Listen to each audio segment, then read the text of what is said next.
when I'm going out live, I often do, as in, you do that same thing, have like a reference track you play and listen to the PA and go like, does this make sense to me?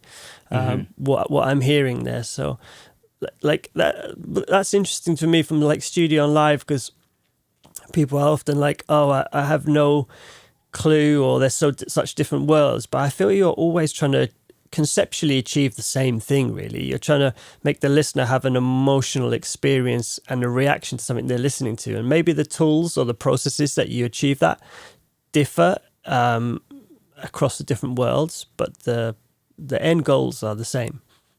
Yeah, front of house sounds really cool. Yeah, have you had any lessons from front of house that you could apply to like mixing in the studio? I get in the live environment, you just have a whole other level of dynamics and volume control. In the studio, you're always trying to like kind of fake that, aren't you? Things becoming much louder, or the verse getting. Right, you squash it and you automate it. Yeah, you squash it and maybe you drop your master fader in the verse, or maybe you filter your drums down a little bit so they're a bit darker in the verse and it opens up brighter in the chorus or something, And in like live, I can like bring my master fader down 10 dB, It's like, wow. And then just like push it back up like crazy.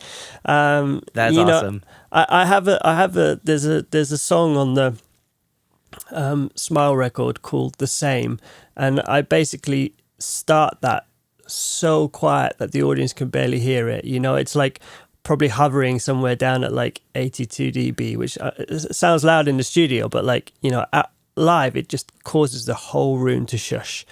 And then throughout the song, as it's growing, I'm like building up, filtering stuff, and just slowly just nudging the master over, like up and up and up over a course of like 4 or 5 minutes, and just like end it like at a brief, like 110 or something crazy like that. And there's this moment halfway through the song where you just always, the audience just starts to like put their hands up, and they're just like swept away with this like passion and excitement.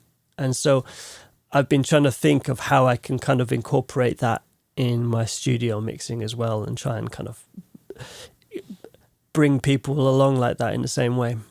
Yeah, that's really cool. Yeah, it's so hard in the studio because we're limited. We limit, and like people are driving around or on the subway, or the what's it called, the tube in England. Yeah.